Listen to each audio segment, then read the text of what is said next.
Friends, welcome to numerology. మనం ఇదివరకే numerology అంటే అర్థం తెలుసుకున్నాం. మరి ఈరోజు 3వ తేదీ పుట్టిన వారి లక్షణాలు, ఇంకా వాళ్ళు ఎలా ఉంటారు, ఏమి చేస్తే బాగుంటుందో మనం ఈరోజు తెలుసుకుంటాం. దానికి ముందు ఫ్రెండ్స్, సబ్స్క్రైబ్ చేయడం మర్చిపోవద్దండి. మీరు సబ్స్క్రైబ్ చేసుకుంటేనే నా మరిన్ని అప్డేట్స్ మీకు అందుతాయి. ఓకే, మరి 3వ తేదీ పుట్టిన వాళ్ళు ఏ విధంగా ఉంటారో ఈరోజు చూద్దాం.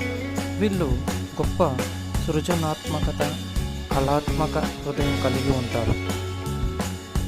సంగీతం, నాట్యం వంటి లలిత కళలపై ఆసక్తి, మంచి మాటగారితనం కలిగి ఉంటారు.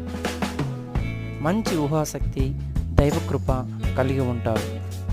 ఈ నంబర్కి విజయం, సంపద, ప్రయాణాలు సహజం. జనాకర్షణ శక్తి కలిగి ఉంటారు. వీరికి ఎంతోమంది స్నేహితులు, పరిచయస్తులు, బంధువులు ఉంటారు. మంచి ఆహారాన్ని, వస్త్రాధరణను ఇష్టపడతారు.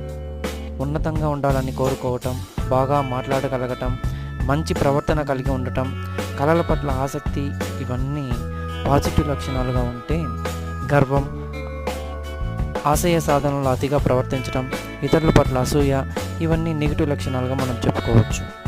వీరికి 1, 2, 9, 10, 11, 18, 19, 20, 27, 28, 29 తేదీల్లో జన్మించిన వారు మంచి స్నేహితులుగా ఉంటారు. వీరికి నరాల సంబంధమైన ఇబ్బందులు, చర్మ వ్యాధులు, పక్షవాతం వచ్చే అవకాశాలు ఉన్నందున జాగ్రత్తగా ఉండాలి. విజ్ఞాన శాస్త్రం, ఎలక్ట్రికల్స్, ఎలక్ట్రానిక్స్, ఇంజనీరింగ్, కంప్యూటర్ రంగాలలో అభివృద్ధి సాధించి ఉన్నత స్థితిని పొందుతారు. వీరు దక్షిణామూర్తిని ఆరాధించడం చాలా